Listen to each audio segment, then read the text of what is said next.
요한계시록 21장 1절부터 8절까지 말씀입니다. 요한계시록 21장 1절부터 8절, 신약 420페이지에 있습니다. 1절 제가 먼저 읽습니다. 또 내가 새 하늘과 새 땅을 보니 처음 하늘과 처음 땅이 없어졌고 바다도 다시 있지 않더라. 또 내가 보매 거룩한 성 새 예루살렘이 하나님께로부터 하늘에서 내려오니 그 준비한 것이 신부가 남편을 위하여 단장한 것 같더라. 내가 들으니 보좌에서 큰 음성이 나서 이르되 보라, 하나님의 장막이 사람들과 함께 있음에 하나님이 그들과 함께 계시리니 그들은 하나님의 백성이 되고 하나님은 친히 그들과 함께 계셔서 모든 눈물을 그 눈에서 닦아주시니 다시는 사망이 없고 애통하는 것이나 곡하는 것이나 아픈 것이 다시 있지 아니하리니 처음 것들이 다 지나갔음이러라.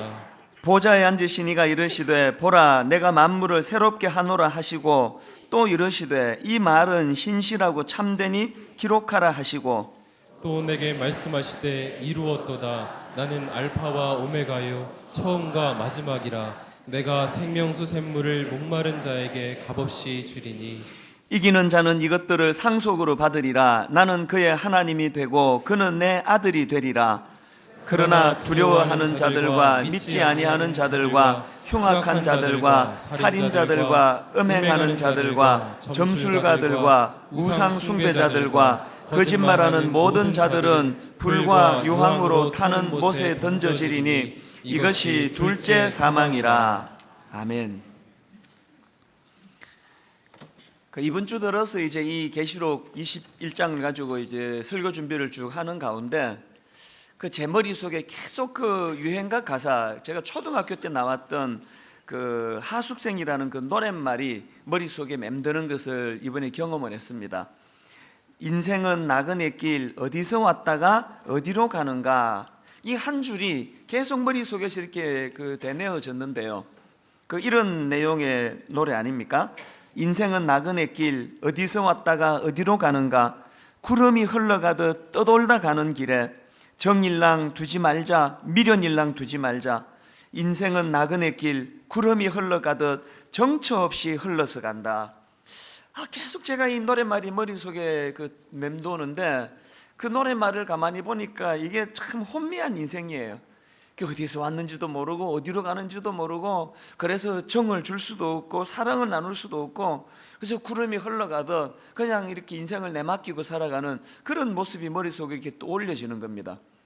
그러고 보니까 이런 식으로 인생을 방황하는 나그네 길에다가 비유하는 그런 노랫말이나 또 시라든지 이런 것들이 종종 나오는 것을 볼 수가 있습니다. 새샘년 축제 때 자주 인용해 드리는 창세기 47장 8절 9절 말씀도 비슷한 내용입니다. 바로가 야곱에게 묻되 내 나이가 얼마냐? 야곱이 바로에게 아뢰되 내 나그네 길의 세월이 130년이니이다. 내 나이가 얼마 못되니 우리 조상의 나그네 길의 연조에 미치지 못하나 험악한 세월을 보내었나이다.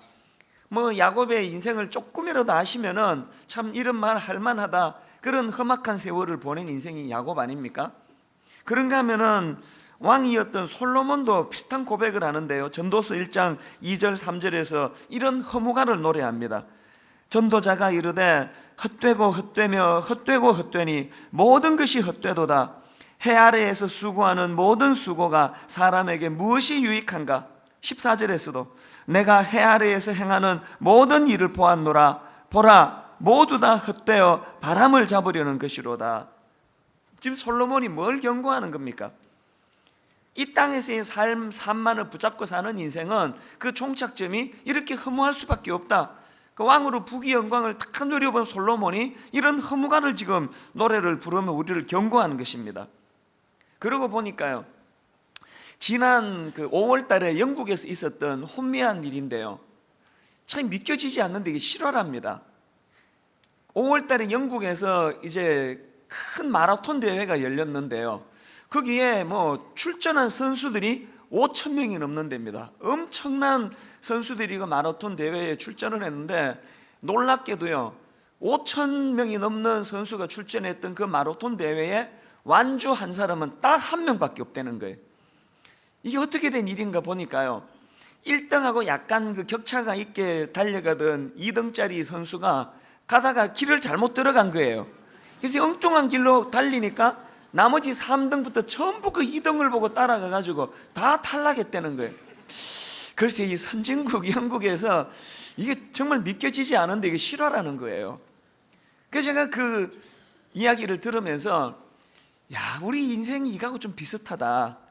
오리지널은 없어져 버리고 누군가 앞서가니까 그냥 따라가는 거예요. 그래서 이제 삶을 마무리할 때 보니까 이 길 아니네? 그래서 인생은 어디서 왔는지 어디로 가는지도 모르는 그런 혼미한 그런 허무가를 노래하는 인생이 너무 많은 게 오늘 우리의 현실이라는 것입니다. 이런 혼미한 인생들과 또 그런 노랫말을 제가 쭉 생각하다가 보니까 너무나 확연하게 대조가 되는 한 인물이 확 부각이 되는데 바울이에요. 그에게는 인생에 이런 혼미함이 없습니다. 사도행전 20장 24절을 보십시오. 내가 달려갈 길과 주 예수께 받은 사명 곧 하나님의 은혜의 복음을 증거하는 일을 마치려 하면은 나의 생명조차 조금도 귀한 것으로 여기지 아니하노라. 이 확고하지 않습니까?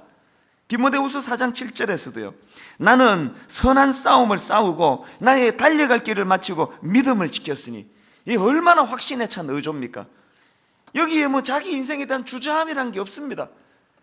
이 바울이 앞에서 그 허무가를 부르던 그 인물들에 비해서 또 인생은 나그네 길, 어디서 왔다 어디로 가는지 구름에 흘러가듯 이런 노래를 부르는 사람하고 확연히 다른 삶을 보여주는, 이게 어디서 기인하는 차이인가? 그래서 제가 이 바울을 가만히 보니까요, 바울이 이렇게 인생의 혼미함을 막는 그 비결이 있었는데 그 중에 하나가 뭐냐? 바울은 자기가 가야 될 인생의 종착점을 알고 있던 사람이에요. 난 이 길로 간다. 누가 뭐라 그래도 내가 갈 길은 이 길이고 이 길 끝에는 예수 그리스도가 서 계신다. 이 확신이 있었던 사람이 바울이에요. 더 중요한 것은 바울은 그렇게 자기 인생에 가야 될 길, 그 종착점에 주님이 서 계시는 걸 확신했을 뿐만 아니라 그 목적지를 향해 나가는 여정길에서 가이드가 있었던 인생이에요. 하나님이 자기 인생의 가이드가 되어주셨어요. 제가 지난주에 책 한 권을 더 발간을 했는데요, 이게 참 이례적인 일이에요. 왜냐하면 이 책은요, 제가 2달 전에 특세 때 했던 룻기서 말씀을 가지고 이거를 이제 풀어가지고 급하게 2달 만에 책을 냈습니다. 붙들어 주심, 이런 제목으로 책을 냈는데 여러분은 이 책을 사보실 필요 없어요. 이 특세 때 했던 설교니까요. 보통 제가 이제 책을 발간할 때는 이제 설교가 좀 지나고 잊혀질 때쯤 그걸 다시 정리해가지고 그것을 이제 활자로 해서 내는 그런 방식을 취하는데, 이번에는 제가 막 서둘렀습니다. 그래서 특세 마지막 날에 바로 출판사에다 제가 연락을 했습니다. 왜 그렇게 했냐 하니까요, 이번에 이 룻기를 통해서 하나님이 제게 주신 은혜가 너무 커요. 그리고 또 이 룻기를 통해서 이번에 우리 성도님들에게 주신 은혜가 너무 크기 때문에 그 감격이 식기 전에 이걸 빨리 내고 싶었습니다.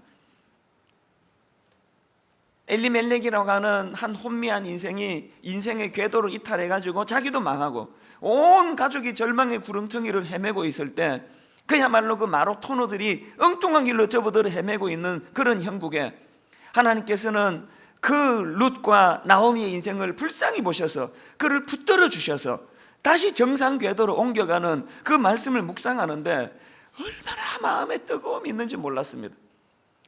그래서 제가 이번에 그 책이 나오고 나서 그 책을 들여다보면서 마음으로 하나님께 기도가 나오는 거예요. 하나님, 내 인생 한 걸음 한 걸음 하나님의 인도하심, 그래서 하나님 저의 가이드가 되어 주셔서 내 삶에 혼미함이 없도록 도와주시고, 바울처럼 내 인생의 마지막 날 허무가를 부르며 끝내는 인생이 아니라 확신에 찬 인생, 그래서 목적지에 서 계시는 주님 만나 기뻐하는 인생 되기를 원합니다. 이게 우리 모두의 기도 제목 아니겠습니까? 사실 제가 이번에 요한계시록을 설교하기로 마음먹었던 이유도 다 여기에 있는 거예요. 자꾸 사람들이 계시록을 오해하니까 이거 무서운 책이다, 어렵다, 또 이게 저주의 책이다, 이건 너무나 오해해요. 절대 그렇지 않습니다. 요한계시록은요, 그 당시 극심한 핍박으로 절망 상태에 빠져있던 그 초대교회 성도들을 위해서 하나님께서 배려해 주신 인생 가이드북이에요. 니들이 지금 절망하고 있지만, 고통하고 있지만 이게 끝이 아니다. 이것을 니들이 끝까지 참고 견뎌냈을 때 그 인생 끝에 도래하게 될 하나님의 나라, 그 영광, 이것을 니들이 맛보게 될 것이다. 그러니 힘내라. 이 격려의 책이 요한계시록이에요. 오늘 본문 계시록 21장 6절에도 한번 보십시오. 또 내게 말씀하시되 이루었도다. 나는 알파와 오메가요 처음과 마지막이라. 내가 생명수 샘물을 목마른 자에게 값없이 주리니. 장로님들 기도하실 때 보면은 알파와 오메가 되신 하나님, 처음과 나중이신 하나님, 뭐 이렇게 기도하시는 게 이제 여기서 따온 거예요.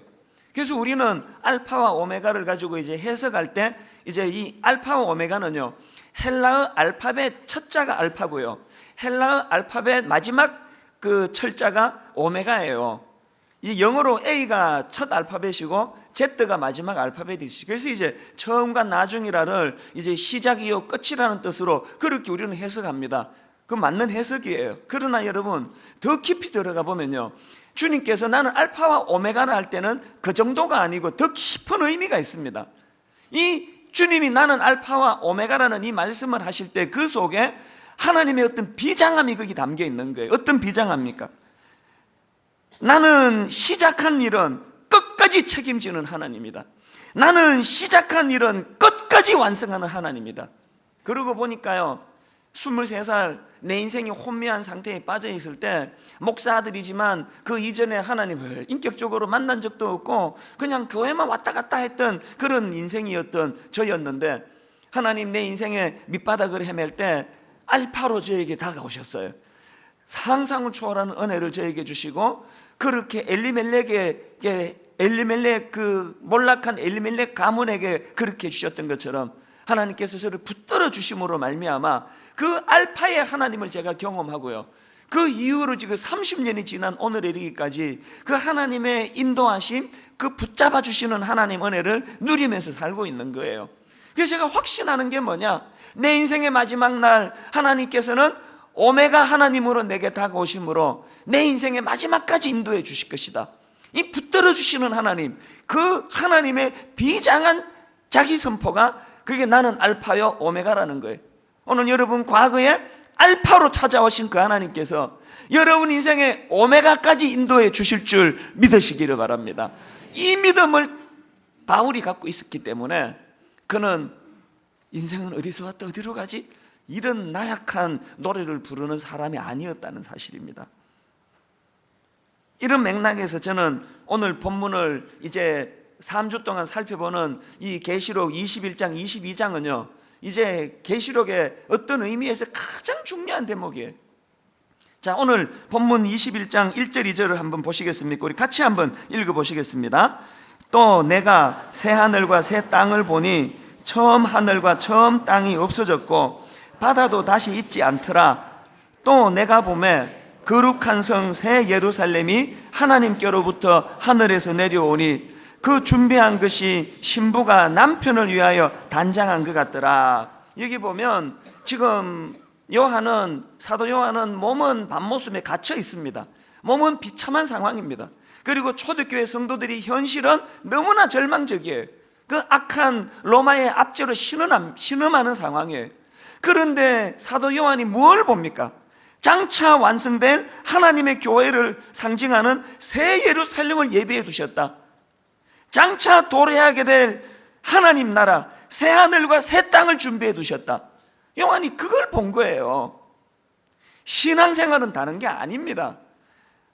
오늘을 살아가는 우리가 오늘의 현실만 보고 절망하고 무너지지 않도록 하나님의 배려하심, 장차 도래하게 될 하나님 나라, 니들이 이 어려운 고난과 이 연단의 과정을 다 이겨냈을 때 그때 누리게 될 하나님 나라의 영광을 너희들이 누리게 될 것이다. 그걸 당겨서 보는 게 그게 신앙이에요. 우리가 이걸 못 보기 때문에 몸은 교회를 다니는데 세상 사람과 하나도 다를 바 없는 가치관을 가지고 그렇게 아웅다웅 살아가는 거 아닙니까? 제가 이 요한계시록 21장을 묵상을 하면서 우리가 진짜 하나님 나라를 맛보고 누리고 요한이 경험한 그 영광을 본다면은 우리 가치관 다 바뀌게 되어 있습니다. 그래서 저는 오늘 이 부분을 한 3가지로 정리해서 우리가 누리게 될 하나님 나라의 영광을 우리가 경험하고 맛보고, 그래서 우리가 변화되어야 될 이 가치관이 어떤 것들이 있는가 한 3가지로 정리를 해봤는데요. 자, 첫째로요, 우리 초점이 이제 지금 이곳이 아니라 장차 누리게 될 그 나라에 있게 된다면 변하게 될 가치관입니다. 첫째, 야망이 아니라 거룩을 추구하는 인생이 된다는 것입니다. 2절을 보니까요, 이렇게 묘사합니다. 또 내가 보매 거룩한 성 새 예루살렘이 하나님께로부터 하늘에서 내려오니. 사도 요한이 보았던 이 새 예루살렘을 보니까 그 성을 어떻게 묘사합니까? 거룩한 성이라는 게, 거룩한 성. 이게 무엇과 대조가 되는가 하면은, 자, 계시록 18장 17절입니다. 그의 고통을 무서워하여 멀리 서서 이르되 화이또다 화이또다 큰 성 견고한 성 바벨론이여 한 시간에 내 심판이 이르렀다리로다. 지금 이 사단의 도성인 바벨론을 어떻게 묘사한다고요? 큰 성이래요. 견고한 성이래요. 여기에 반해가지고 장차 우리가 누리게 될 새 예루살렘 성은 어떤 성이라고요? 거룩한 성이래요. 그래서 여러분, 우리가요, 이게 내 신앙이 지금 어떤 상태인가, 내가 영적으로 지금 충만한가, 내가 어린애 신앙인가, 이걸 점검할 수 있는 좋은 잣대가 있는데요, 난 지금 뭘 추구하는가를 점검해 보면 알아요.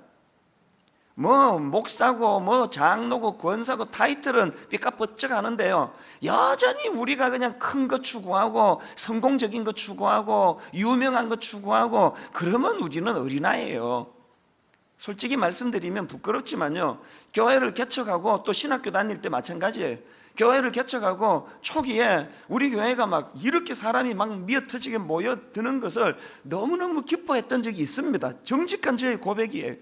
제가 막 편법 써가지고 남의 성도를 막 적극적으로 끌어들인 적은 없지만 막 우리 교회가 커지니까 막 기쁜 거예요.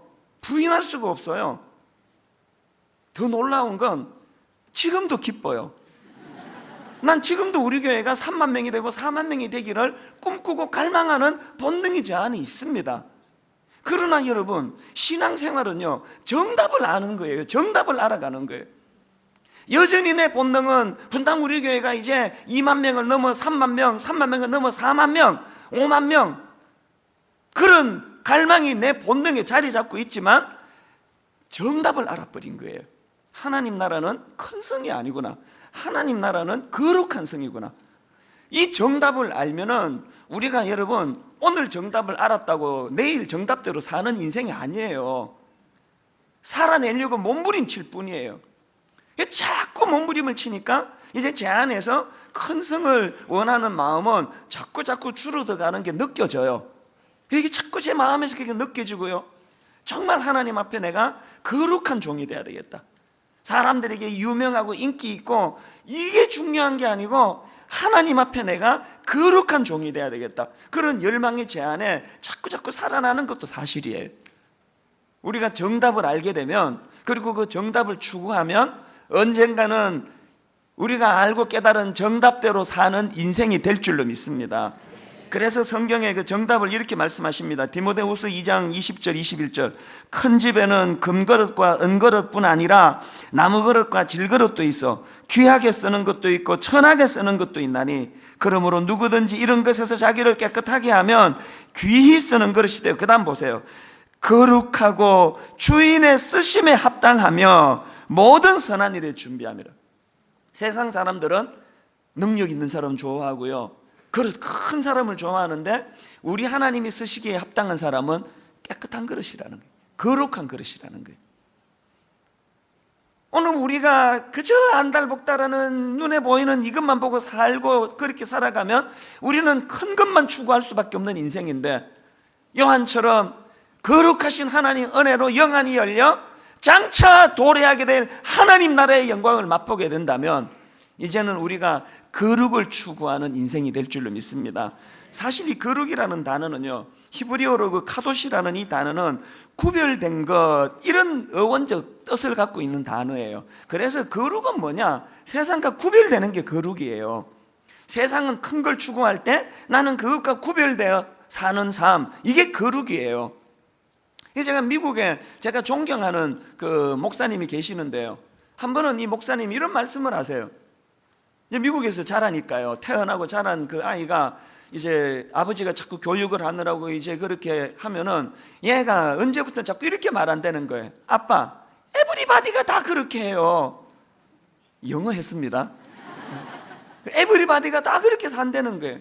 그래서 이 아버지가, 목사님 이렇게 그 딸에게 말해줬답니다. 얘야, 너는 에브리바디가 아니야. 너는 하나님의 딸이야. 이야, 그게 저에게 얼마나 도전이 됐습니다. 여러분, 우리는 에브리바디가 아닙니다.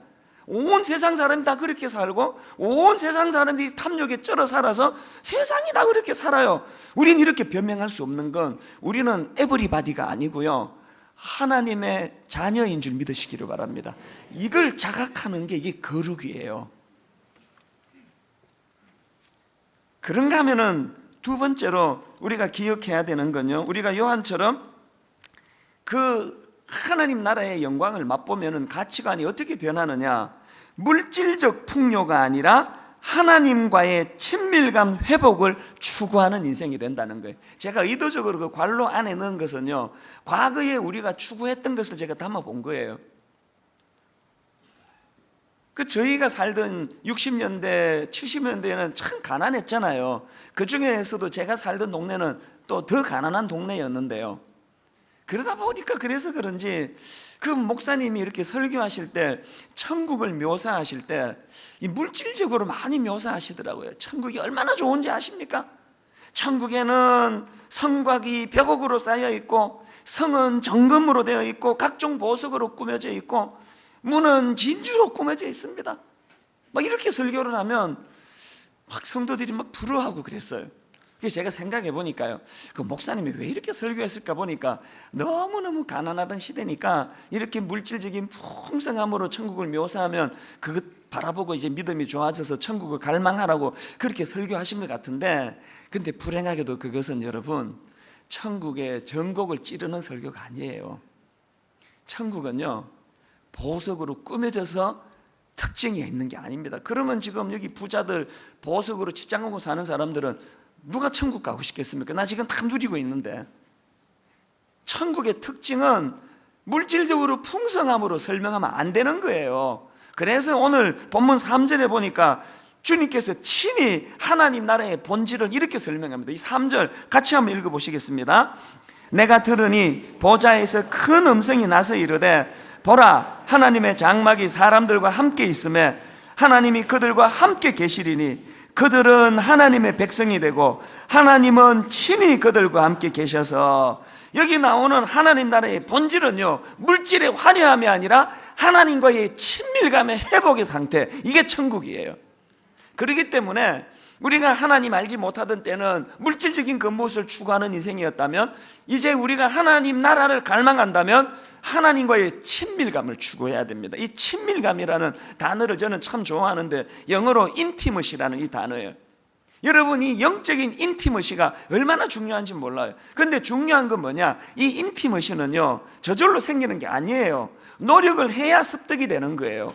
예를 들어서 내가 어떤 여자랑 결혼을 했습니다. 부부가 됐어요. 그래서 이제 여기서 뭐 딴 해가지고 결혼식 가고 이제 퇴장하고 신혼여행 가면 부부가 됐기 때문에 친밀감이 저절로 주어지는 걸로 오해하는 데서부터 가정에 문제가 생기는 거예요. 절대로 친밀감 안 생깁니다. 시간 지나면 친밀감이 더 사라져요. 그 꼴 보기 싫은 걸 많이 보고 살기 때문에. 그래서 이 부부간의 친밀감을 위해서는 뭘 해야 되느냐? 노력을 해야 돼요. 노력을. 뼈를 깎는 노력을 해야 돼요. 그래서 자꾸 부부간의 친밀감을 유지하려고 몸부림치는 노력이 없으면요, 한 몇 년 지나고 나면 남편은 밖에 일에 빠져가지고 살고, 허전한 부인은 남편한테 줘야 될 그 친밀감의 노력을 자식들한테 해가지고 온통 애만 끼고 살아가지고 지금 한국 가정은요, 제가 보기에 한 70, 80%는 지금 다 위기예요. 다 그냥 초인적인 인내로 그냥 버티고 사는 거지 사랑으로 사는 거 아니에요. 여기 지금 각방 쓰는 분 한두 가정이 아닐 거예요. 왜 그렇게 됐느냐? 노력을 안 했어요. 노력을. 친밀감은 노력을 해야 돼요. 몸부림을 쳐야 돼요. 신앙적으로 영적으로도 마찬가지예요. 여러분이 예수님을 영접하고 구원의 확신이 생겨서 저절로 하나님과 친밀감이 생길 거라는 이 착각에서부터 영적인 문제가 생기는 거예요. 우리가 하나님과 이 친밀감을, 인티머시를 얻어내려면요, 뼈를 깎는 노력을 해야 돼요. 성경 읽고 묵상하고 하나님 앞에 나와 기도로 주님과 교제하며 이 친밀감을 회복을 해야 돼요. 근데 많은 경우 그게 없습니다. 그런가 하면은 신앙생활에서 하나님과의 친밀감을 위해서 노력할 뿐만 아니라 성도 간에, 왜 우리가 일만 성도 파송 운동을 꼭 해야 되는지 아십니까? 작은 교회, 약한 교회를 우리가 그냥 구제하려고 하는 거 아니에요. 우리 살려고 하는 거예요. 이렇게 큰 교회에서 예배 한번 딸랑 드리고 아무런 성도 간의 교제가 없는 이런 상태는 여러분 영적으로 치명적이에요. 성도 간의 친밀감이 필요해요. 하나님과의 친밀감을 위한 연습이고 훈련이에요. 그래서 저는요, 매 설교할 때마다 하나님께 그렇게 기도합니다. 하나님, 제가 기왕에 설교해야 되는데 성도들을 사랑하는 마음으로 설교하기를 원합니다. 그렇잖아요? 오늘 여러분이 누가 저를 막 열받게 만들어가지고 막 짜증나게 만든다고 해가지고 제가 막 퉁명스럽게 본문 읽고는 오늘은 자습하세요. 나 설교할 기분 안 나니까 다 자습하고 가세요, 각자. 그리고 내가 들어가 버릴 수가 없습니다. 아무리 여러분이 정이 안 가고요, 꼴 보기 싫어도요, 해야 돼요. 그게 제 역할이에요. 그러니까 하나님께 구하는 거예요. 기왕에 해야 되는데 하나님, 정말 사랑하는 마음 주세요. 엿새 동안 힘든 삶을 산 우리 성도들에게 가장 유익한 말씀을 전할 수 있도록 우리 성도들을 사랑하는 마음을 주세요. 막 얼마나 구하는지 몰라요. 왜 그렇게 구할까요? 잘 안 되니까 구하는 거 아니겠습니까? 인간은 사랑스럽지 않거든요. 뭐 여러분인들 제가 사랑스럽겠습니까? 노력을 해야 되는 거예요. 우리 찬수 목사와 친밀한 관계 되기를 원합니다. 이게 우리가 구해야 되는 가장 중요한. 그래서 이제 우리 다락방, 이제 내년부터 다락방 참석하기 캠페인을 벌일 텐데요, 빨리 일만 성도 파송 운동에 순종해서 작은 교회로 빨리 가시든지, 그러면 이제 우리 9년 남았는데 이 9년 안에, 이 안에서 제대로 된 신앙을 회복하시려면 성도 간의 친밀감을 노력을 해야 돼요. 서로 사랑하기 훈련, 용납하기 훈련. 그래서 이 인티머시가 구현되는 그런 교회가 되기를 바랍니다. 그런가 하면은 세 번째로, 우리가 이 하나님 나라를 꿈꾸게 된다면요, 가치관이 이렇게 바뀝니다. 인간의 위로가 아니라 성령님의 위로를 추구하는 인생이 된다는 것입니다. 4절에 보니까요, 모든 눈물을 그 눈에서 닦아주시니 다시는 사망이 없고 애통하는 것이나 곡하는 것이나 아픈 것이 다시 있지 아니하리니 처음 것들이 다 지나갔습니다. 저는 여기에서 여러분 정말 강하게 여러분에게 드리고 싶은 메시지가 있는데요, 이 땅은 위로받는 곳 아닙니다. 자꾸 위로받으려고 그러지 마세요. 사람에게 위로받으려다가 피 보는 사람이 한둘입니까? 사람은 위로의 대상이 아니에요. 위로는 이 땅에서 받는 게 아니라 도래하게 된 하나님 나라에서 받는 줄 믿으시기 바랍니다. 위로자는 우리 인간이 아니라 하나님이신 줄 믿으시기를 바라요. 그래 자꾸 사람한테 기대고 사람한테 위로받으려고 그러면요, 상처 더 받아요. 아무도 우리를 위로해 줄 사람이 없습니다. 제가 알고 있는 연예인이 한 분 계시는데 이분은 참 신실해요. 그러다가 보니까요, 그냥 모든 후배 연예인들이 어려운 일이 있으면 이분 찾아가 상담하고 대화하고, 그래서 제가 보니까 이게 좀 무리예요. 이게 좀 감당을 못할 것 같아요. 근데도 얼마나 신실하게 그걸 잘 감당하고 계세요. 그러니까 모든 후배 연예인들에게 어깨가 되고 있는 그런 성숙한 분이에요. 근데 이분이 최근에 저를 찾아왔어요. 그래가지고는 앉으실 때부터 제가 보니까요, 그 영적으로 이렇게 확 잡히는 게 있잖아요. 왜 왔을까? 위로받고 싶어서 오신 거예요. 그 대화하는 중에요, 얼핏 그게 비춰지는데 마음이 아팠습니다. 뭐 이런 요지예요. 많은 후배들이 자기를 의지하고 자기를 기대고 그 일을 자기가 해나가는데 버거운 거예요. 난 누구에게 기대나? 내가 아플 때, 내가 마음이 힘들 때 누가 나를 위로해 주나? 그런 마음이 제게 느껴져서 그날 참 마음이 안 좋았어요. 그래서 제가 그분을 위해서 기도해 드렸습니다. 기도합시다. 그러고는 기도하니까 아니나 다를까 막 우시는 거예요. 그리고는 크리넥스를 뽑더니 눈물을 다 닦으시더니 기도 딱 끝나고는요, 제가 깜짝 놀랐던 게 싹 원래로 돌아갔어요. 언제 힘들었냐는 듯이. 그러고는 생글생글 웃으시면서 그렇게 하고 가셨어요. 그럼 매일이 왔는데 여느 때나 똑같이 그렇게 후배들을 섬기고 또 여러 가지 연예인들이 하는 좋은 일들을 하는 일을 그렇게 하고 계시더라고요. 그래서 제가 그날 깨달은 게 뭐냐면요, 위로는 하나님께 받는 거구나. 인간에게 위로받으려고 그러지 마세요. 아무 위로자가 이 세상에는 없습니다. 그러고 보니까 성령님은 묘사할 때 보혜사 성령님, 보혜사 성령님 그러는데요, 이 보혜사가 원어로 보면은 직역하면 위로하다라는 뜻이에요. 그러니까 보혜사 성령님 이런 어려운 말 쓰지 말고요, 위로자 성령 이렇게 말씀하시면 돼요. 위로는 이찬수 목사가 하는 게 아니고 성령님이 하시는 줄 믿으시기 바랍니다. 고린도후서 1장 4절 5절입니다. 우리의 모든 환난 중에서 우리를 위로하사 우리로 하여금 하나님께 받는 위로로서 모든 환난 중에 있는 자들을 능히 위로하게 하시는 이시로다. 그리스도의 고난이 우리에게 넘친 것 같이 우리가 받는 위로도 그리스도로 말미암아 넘치는도다. 바울이 이렇게 절망하다고도 뻘떡 일어나고 고통 중에 낙심하다고 뻘떡 일어나고 뻘떡 일어나고 뻘떡 일어날 수 있었던 원동력이 여기에 있었더라고요. 바울은 위로자 되시는 성령님을 인티머시, 친밀감으로 가까이 교제하는 은혜가 있었다는 거예요. 여러분이 얼마나 억울해요. 모태신앙으로 그 긴 시간 교회에다 투자하고 없는 돈 헌금하고 그렇게 교회를 섬기시면서 위로자 되시는 성령님은 한 번도 경험하지 못하고 살면 이게 얼마나 억울하시겠냐는 거예요. 아까 그 연예인이 자기의 심정을 이렇게 호소할 때 저는 속으로 뭐라고 대답한지 아십니까? 추임새를 이렇게 넣어줬습니다. 나도 그렇다. 나도 외롭다. 나도 어깨만 빌리는 사람만 있지 나도 어깨 기댈 데 없다. 제가 그런 말을 추임새처럼 속으로 넣었어요. 너만 그러냐? 나도 그렇다. 어느 성도가 저 찾아와가지고 목사님의 어깨가 되드리겠습니다 그러고 오는 사람 내가 한 명도 못 봤어요. 어깨를 좀 빌려주세요. 그거 아닙니까?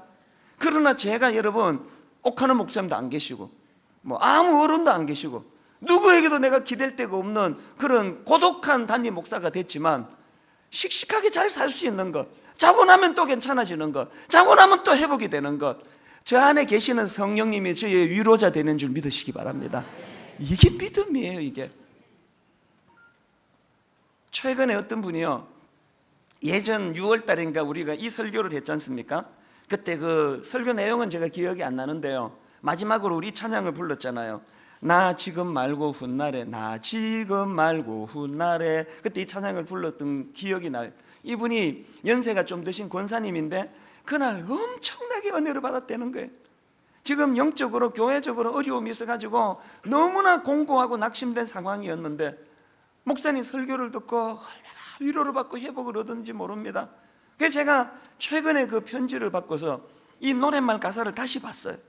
3절에 보니까 수많은 내 계획 위에 왜 구름이 덮였는지, 왜 내 노래 그쳤는지 그날 되면 이해하리. 4절로 가서 나 원하던 모든 것을 왜 이루지 못했는지, 왜 내 희망 깨졌는지 높은 데서 이해하리. 그래서 제가 이걸 가만히 생각해 보니까요, 왜 하나님은 우리에게 이 땅에서 이런 고통을 주세요? 이런 아픔을 주세요? 그건 왜 그러냐면요, 하나님의 관심은 안개처럼 지나가는 이 땅에서 잘 먹고 잘 사는 데 관심이 있는 분이 아니고 우리가 요한이 보았던 그 새하늘과 새 땅, 그 나라에서 놀라운 천국 백성으로 살아가기에 부족함이 없도록 이 땅은 훈련하는데, 훈련은요 눈물이 쏙 빠지게 하는 거예요. 지금 겨울에 야구 선수들, 축구 선수들 엄청나게 연습을 해놓으면 봄에 이제 펄펄 나는 거예요. 하나님의 관점으로 이 땅은요 겨울에 지금 운동선수 연습하는 그 시즌이에요. 여기 우리 절기로 온 거 아니에요. 그래가지고 어떤 사람이 인터넷에 보니까 유현진 선수가 요즘에 자꾸 그 예능 프로그램에 나오는 걸 누가 우려하면서 비판의 글을 썼더라고요. 이게 지금 걱정인데 이제 자꾸 예능 맛보면 안 되는데 겨울에 연습해야 되는데 그 유현진 선수를 아껴서 하는 말 아닙니까? 하나님이 우리를 아껴서 하시는 말씀이에요. 얘야, 니들이 이 땅에서 맨날 즐기고 누리고 쾌락만 추구하면은 나중에 힘들어져. 그래서 마지막 5절에서 하나님이 주시는 메시지의 말씀이 이렇게 마무리되는 거예요. 내 주님은 다 아시고 이 죄인을 인도하네. 눈물 없이 주 베리니 이젠 정령 이해하리. 내 손잡은 주 믿고서 험악한 길 다 갈 동안 늘 힘있게 찬송하면 훗날 그 뜻 이해하리. 제게 편 주신 그 권사님처럼 눈물의 훈련 연단의 과정에 계시는 분, 이제 여러분 조금만 더 견디시면 돼요. 잘해 오셨어요. 오늘 여러분의 이 눈물의 수고가 장차 도래하게 될 하나님 나라에서 눈물 없이 주님을 내가 다시 만날 것입니다. 이 소망의 자리로 들어가게 될 줄 믿으시기를 바랍니다. 오늘 여러분 이 소망을 가지고 이 찬양 같이 한번 불러보기 원하는데요. 나 지금 말고 훗날에, 나 지금 말고 훗날에 더 좋은 그 나라에서 이 눈물의 뜻을 알고 또 그 말씀 이해하리. 이 가사가 그대로 구현되는 그런 저와 여러분의 삶 되시기를 바랍니다. 가사를 생각하며 같이 찬양하시겠습니다. 나 지금 말고 훗날에, 나 지금 말고 훗날에 더 좋은 그 나라에서, 더 좋은 그 나라에서 이 눈물의 뜻을 알고 눈물의 뜻을 알고 또 그 말씀 이해하리. 그 말씀 여러분 영안을 열고 이 모습을 상상해 보세요. 내 손잡은 주 믿고서 험악한 길 다 갈 동안 늘 힘있게 찬송하며 여러분 장차 도래하게 될 그날 훗날 그 뜻 이해하리.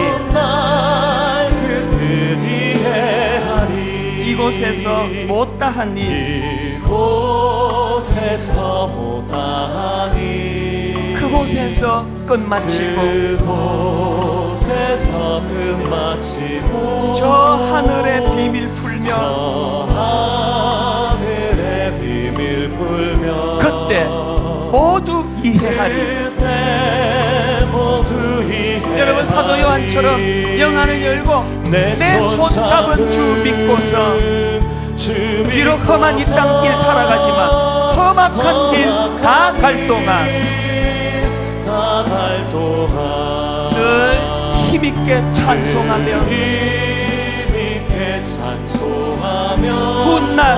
훗날 그 뜻 이해하리.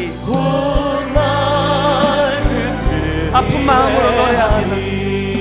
수많은 내 계획 위에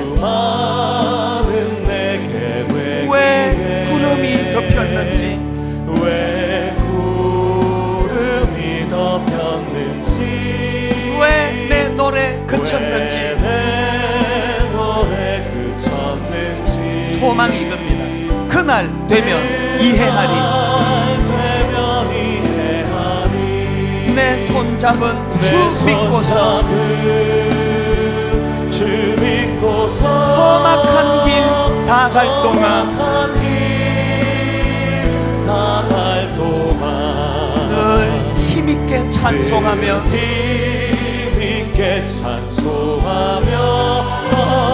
훗날 그 뜻 이해하리. 여러분 가사를 생각하시면서 우리 자기 삶 한번 돌아보십시오.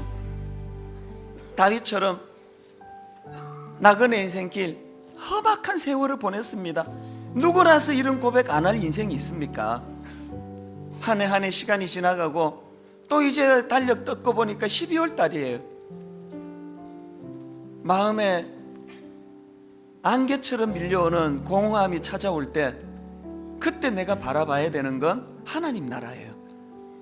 그래서 이 4절 가사처럼 나 원하던 모든 것을 왜 이루지 못했는지, 왜 내 희망 깨졌는지 높은 데서 이해하리. 야구 선수들이 겨울에 입에서 단내가 나도록 고통 속에 훈련할 때 그것은 절망이 아니에요. 그들이 믿는 건 내년 봄이 있기 때문이에요. 하나님, 내가 나그네 인생길, 주님은 내가 이 땅에서 잘 먹고 잘 사는 게 초점이 아니고 하나님 나라 영광된 그곳에서 하나님의 자녀로 훈련받은 성숙을 원하신다면 잘 견뎌내어 눈물로 훈련의 겨울을 보내고 희망의 새봄을 맞이하는 선수들처럼 내 인생이 그리 되기 원합니다. 우리 4절 5절 찬양하실 때 이 시간, 바로 이 시간 성령님께서 친히 위로자 되시는 성령님, 많이 힘들었구나, 위로해 주시는 은혜가 있기를 원합니다. 가사를 생각하시면서 4절 찬양합니다. 나 원하던 모든 것을 왜 이루지 못했는지, 나 원하던 모든 것을 아픈 마음으로 찬양합니다. 왜 이루지 못했는지, 왜 내 희망 깨졌는지, 지금은 알 수 없고 이해할 수 없지만 훗날 높은 데서 이해하리. 내 손 잡은 주 믿고서 험악한 길 다 갈 동안 늘 힘있게 찬송하며, 여러분, 우리 가진 믿음의 이 확신, 훗날 그 뜻 이해하리. 5절에 주님의 마음이 다 녹아 있습니다. 내 주님은 다 아시고 이 죄인을 인도하네. 연단의 모든 과정을 다 마친 후 눈물 없이 주 베리니, 이젠 정령 이해하리. 내 손 잡은 주 믿고서 험악한 길 다 갈 동안 믿음을 가지고 늘 힘있게 찬송하며 훗날 그 뜻 이해하리. 우리 말씀 생각하면 함께 같이 기도합니다. 주님, 내 눈물을 보시고 계십니다. 내 눈물 닦아주시기 원합니다. 아멘. 주님, 언제 눈물 없이 주님 뵙는 날 기대하고 갈망합니다. 아멘. 은혜를 사모합니다. 아멘. 같이 기도하시겠습니다. 주여, 살아계신 하나님 아버지, 오늘 우리가 흘리는 이 눈물 한 방울, 이 연단 가운데 찾아오는 고통과 왜 내 꿈이 이루어지지 않았는지, 왜 내 마음에 이 상한 마음이 찾아왔는지, 하나님 아버지, 어려운 가운데 훈련하며 연단하며 결국은 주님이 기뻐하시는 성숙을 향하여 나아가기를 원하시는 하나님 바라봅니다. 하나님, 나그네 인생길 가운데 잘 훈련된 하나님의 종이 되어 훗날 눈물 없이 주님 만날 그날을 기약하고 기대합니다. 아버지, 모든 연단에 빠져가며 주님 인도하여 주시니 감사합니다. 주님 개입하시니 감사합니다. 천국 백성답게 천국의 시민권을 가지고 살아가는 인생들 될 수 있도록 우리 도와주시옵소서. 인생길 천국의 가운데 소망이셨사오니 주님 아버지 시온 찾아와 그 주시고 거룩함을 말씀하여 지구하며 아버지 하나님의 그 친밀함을 수고하며 아버지 하나님, 우리가 성령의 위로하신 가운데 있음을 늘 나 원하던 모든 감사와 것 감격과 왜 기쁨으로 이루지 살아가게 하여 못했는지, 주시옵소서. 불평과 왜 내 같이 계획 위에 실패에 대한 아픔을 하며 넘어지지 구름이 않도록 하여 덮였는지, 주시고, 이 또한 왜 하나님 내 지나갈 희망 것이고, 깨졌는지, 이 또한 하나님 하나님 아버지께 아버지, 허락하신 것이라며 아버지 하나님, 먼 날 주님께서 모든 인생의 훈련이 우리가 알게 끝나고 하시고 보게 하시는 그 하나님 나라 도래하게 될 그 나라 바라보며 아버지 입술로 이렇게 고백하기 원합니다. 힘있게 찬송하며 훗날 그 뜻 이해하기 원합니다. 아버지 하나님, 성숙한 하나님의 사람 되게 하여 주시옵소서. 살아계신 하나님 아버지, 오늘 이런 연단 저런 연단 안개 속에 눈물 흘리고 있는 성도들이 참 많습니다. 인간은 그 눈에 눈물 닦아줄 사람 아무도 없습니다. 누구도 위로해 주지 못합니다. 인생의 깊은 의미를 자각하게 되기를 원합니다. 내가 흘리는 이 훈련의 눈물 한 방울이 훗날 눈물 없이 주님 앞에 서는 동력이 될 줄로 믿습니다.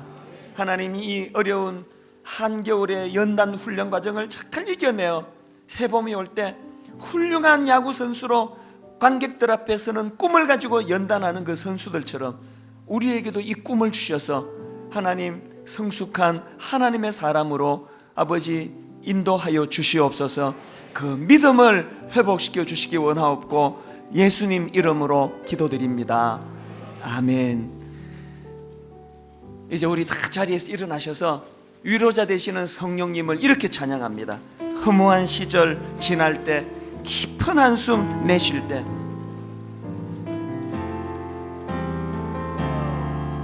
성령님을 마음으로 갈망하시며 찬양합니다. 허무한 시절 지날 때, 허무한 시절 지날 때, 깊은 한숨 내쉴 때, 깊은 한숨 내쉴 그런 때, 풍경 보시며 그런 풍경 탄식하는 보시며 분 있네. 탄식하는 분 있네. 고와 같이 너희를 고와 같이 너희를 버려두지 않으리.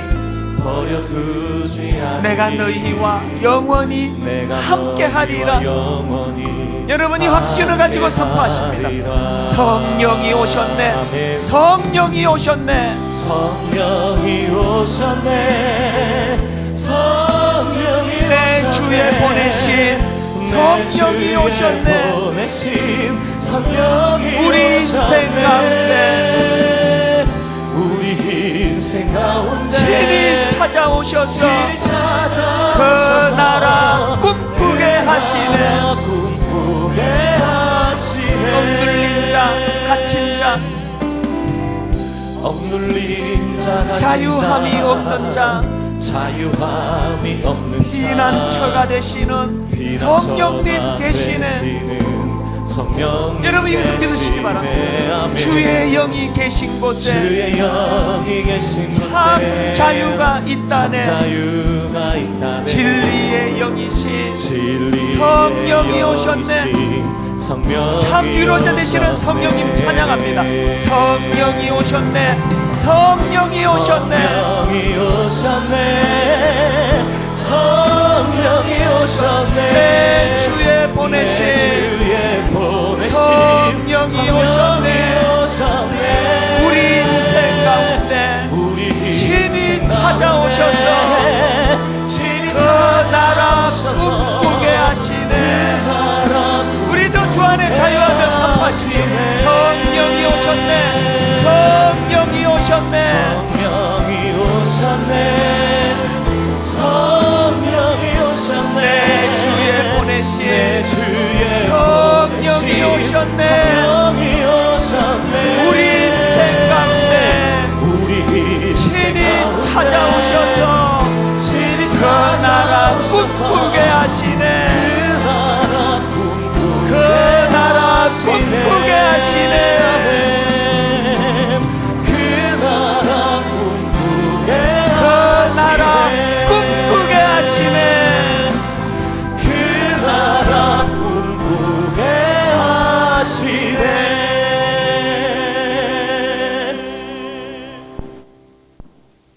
우리 주 예수 그리스도의 은혜와 하나님 아버지의 다함없는 사랑과 성령님의 감동, 감화, 위로, 고통 충만하심의 역사가 좌절되고 낙심된 현실이지만 그 나라 꿈꾸게 하신 그 은혜 마음에 담고 하나님 나라를 소망하며 가치관이 달라진 것 주님 앞에 올려드리며 그렇게 찬양하며 나아가기로 다짐하는 모든 주의 자녀들 머리 위에 지금부터 영원토록 함께 하시기를 간절히 축원하옵나이다.